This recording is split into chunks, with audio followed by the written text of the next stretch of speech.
Hello friends, मैं Ajay future with Ashutosh की YouTube channel पर आपका बहुत बहुत स्वागत करता हूं।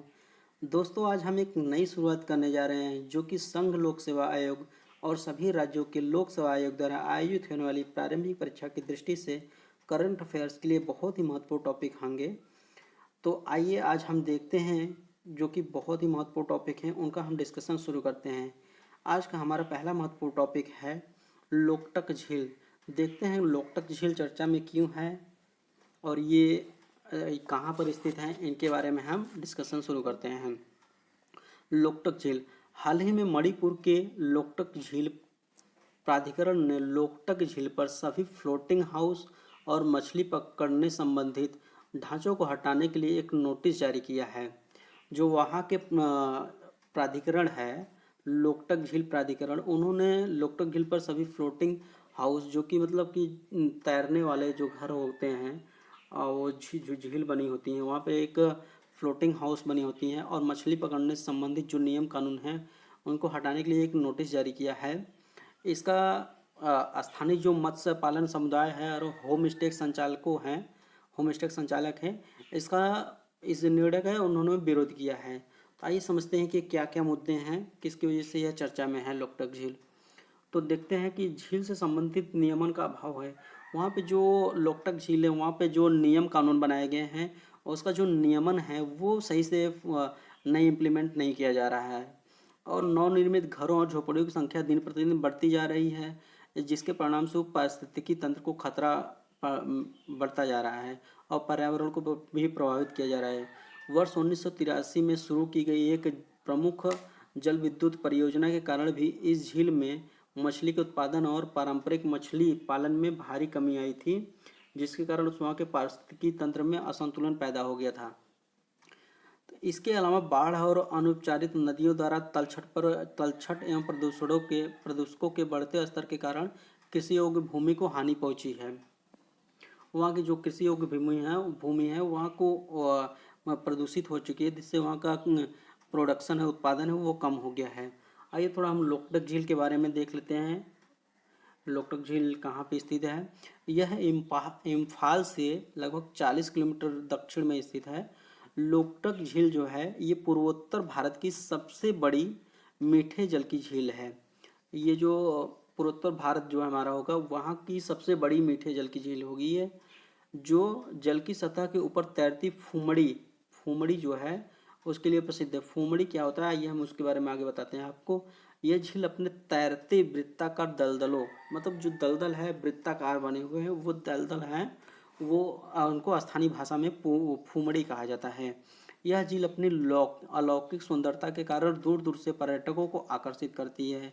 यह दल द्वीपे के अदृश्य यह द्वीप जो है, दलदल के द्वीप जो बने हुए हैं वो सॉरी ये जो दलदल हैं वे द्वीपों के सदृश लगते हैं, द्वीप के समान लगते हैं, क्योंकि वो मिट्टी, कार्बनिक पदार्थ और वनस्पतियों के इकट्ठे होने से निर्मित हुए हैं। आइए आगे देखते हैं क्या है। यह दुनिया का एकमात्र तैरता हुआ राष्ट्रीय उद्यान है। यह पूरे विश्व में तैरता हुआ एक राष्ट्रीय उद्यान है। लोकटक झील पर स्थित केबुल लामजाओ राष्ट्रीय उद्यान मणिपुर का डांसिंग डियर सांगाई, जो कि मणिपुर का राज्य पशु है, का अंतिम प्राकृतिक आवास है। जो वहाँ का राज्य पशु है डांसिंग डियर सांगाई, वो मणिपुर का राज्य पशु हो, वो जो ये केबुल लामजाओ राष्ट्रीय उद्यान है वो उसके लिए अंतिम प्राकृतिक आवास है। वहीं पर ये अभी बचा हुआ है, बाकी सब जगह से नष्ट हो चुका है। इसके अलावा झील जलीय पौधों की लगभग 230 प्रजातियों, 100 प्रकार के पक्षियों तथा 400 प्रजातियों के जीवों के संरक्षण जैसे बार्किंग डियर, सांभर और भारतीय अजगर को आश्रय प्रदान करती है। भारतीय परिस्थिति और इसके जैव विविधता मूल्यों को ध्यान में रखते हुए लोकटक झील को वर्ष 1990 में रामसर अभिसमय के तहत अंतर्राष्ट्रीय महत्व की आर्द्रभूमि के रूप में नामित किया गया है। लोकटक झील को 1990 में ही आर्द्रभूमि वेटलैंड के रूप में नामित किया गया है। बाद में इसे वर्ष 1993 में मॉन्ट्रक रिकॉर्ड के तहत भी सूचीबद्ध किया गया। आगे की राह देखते हैं क्या करना चाहिए। चूँकि अधिकांश फ्लोटिंग होम स्टे संचालक शिक्षित बेरोजगार युवा हैं, इसलिए सरकारी प्राधिकरण को उनकी न्याय निर्णयन प्रक्रिया को सरल बनाने एवं आवश्यक परिवर्तन हेतु सुझाव देना चाहिए। इसके अलावा उसके संरक्षण और रख रखाव में योगदान करने के लिए प्रत्येक हितधारक की सामूहिक जिम्मेदारी की आवश्यकता है। यूपीएससी सिविल सेवा के प्रारंभिक परीक्षा के विगत वर्षों में देखते हैं, इससे संबंधित एक क्वेश्चन भी पूछा गया है जो कि 2015 में पूछा गया था।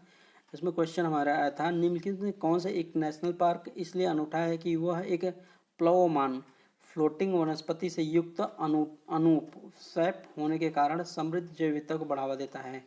तो इसमें 4 ऑप्शन हमारा दिया गया था, Bhitarkanika national park, Keibul Lamjao national park, Keoladeo Ghana national park, Sultanpur national park. तो इसका हमारा आंसर हो जाएगा केबुल लामजाओ नेशनल पार्क। इसको थोड़ा व्याख्या हम आइए देख लेते हैं। केबुल लामजाओ, इसका तो हमने ऊपर डिस्कशन के लिए, यह दुनिया के एकमात्र तैरता हुआ राष्ट्रीय उद्यान है, लोकटक झील पर स्थित है। केबुल लामजाओ राष्ट्रीय उद्यान मणिपुर का डांसिंग डियर सांगाई का अंतिम प्राकृतिक आवास है। यह मणिपुर का राज्य पशु है। राष्ट्रीय उद्यान का स्थानीय रूप से फुमड़ी, यह एक मणिपुरी शब्द जिसका अर्थ है मिट्टी और वनस्पति के तैरती हुई चटाई है, इसको कहा जाता है फुमड़ी।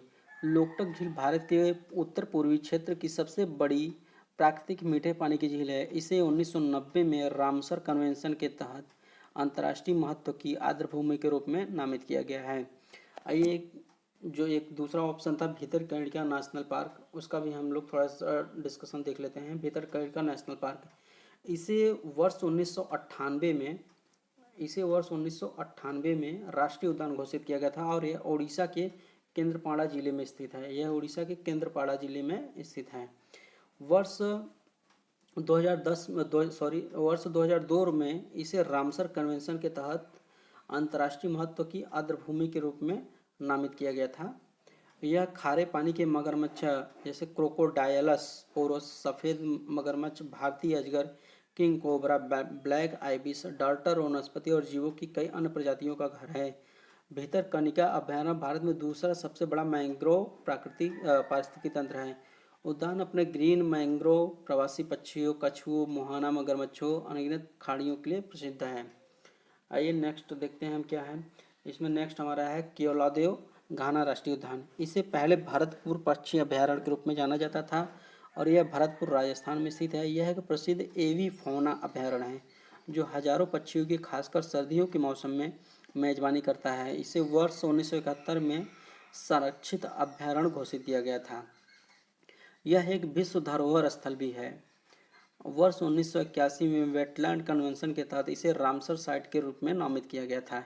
यह एक मानव निर्मित और मानव प्रबंधित आर्द्रभूमि है। इसे पक्षियों की 230 से अधिक प्रजातियों का निवास स्थान माना जाता है। अब आइए, हमारा जो नेक्स्ट अभयारण्य है वह है सुल्तानपुर पक्षी अभयारण्य। यह हरियाणा जिले के गुरुग्राम में जिला स्थित है, जो सुल्तानपुर में स्थित है। यह कई प्रवासी पक्षियों की प्रजातियों का घर है। इसके छोटे से क्षेत्र में उथले मीठे जल के सुल्तानपुर झील है, जहां पर 100 प्रवासी पक्षी प्रजातियां भोजन के लिए आती हैं। सुल्तानपुर राष्ट्रीय उद्यान साइबेरियाई सारस, greater flamingo, ruff black winged stilt, common teal, common greenshank और northern pintail, yellow wagtail, white wagtail, northern shoveler, rosy pelican जैसे पक्षियों की समृद्ध विविधता के लिए जाना जाता है। आइए, इस पे हम एक मेंस के क्वेश्चन को देखते हैं। क्या है आर्द्रभूमि? क्या है आर्द्रभूमि? संरक्षण के संदर्भ में बुद्धिमान उपयोग की रामसर अवधारणा की व्याख्या कीजिए। इसमें हमारा क्वेश्चन दिया गया है, आर्द्रभूमि क्या है उसको बताना है। आर्द्रभूमि संरक्षण के संदर्भ में बुद्धिमान उपयोग क्या है, इसका हमें डिस्कशन करना है। भारत के रामसर स्थलों के 2 उदाहरण दीजिए।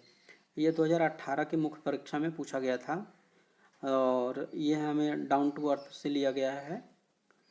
आइए, हमारा नेक्स्ट टॉपिक जो है उनका डिस्कशन देखते हैं। राष्ट्रीय ई गवर्नेंस सेवा वितरण मूल्यांकन। राष्ट्रीय ई गवर्नेंस सेवा वितरण मूल्यांकन क्या है, इनका हम थोड़ा सा डिस्कशन देखते हैं।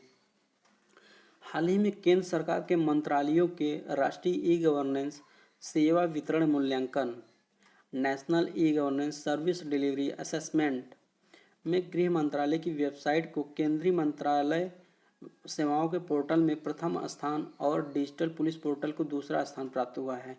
जो केंद्रीय मंत्रालय के सेवा पोर्टल है उसमें गृह मंत्रालय की जो वेबसाइट है उसको प्रथम स्थान प्रदान किया गया है और डिजिटल पुलिस पोर्टल को दूसरा स्थान प्रदान किया गया है। आइए देखते हैं कि राष्ट्रीय ई गवर्नेंस सेवा वितरण क्या है। इसका हम परिचय थोड़ा सा देखते हैं। यह एक आवधिक मूल्यांकन है जिसका उद्देश्य नागरिकों को ऑनलाइन सेवाओं के वितरण में राज्यों या केंद्र शासित प्रदेशों और केंद्र सरकार की प्रभावशीलता में सुधार करना है। यह कार्मिक लोक शिकायत और पेंशन मंत्रालय द्वारा जारी किया जाता है। यह कार्मिक लोक शिकायत और पेंशन मंत्रालय द्वारा जारी किया जाता है। इस आकलन में सेवा पोर्टलों का मूल्यांकन उनके मूल मंत्रालय या पोर्टल विभाग के साथ किया जाता है।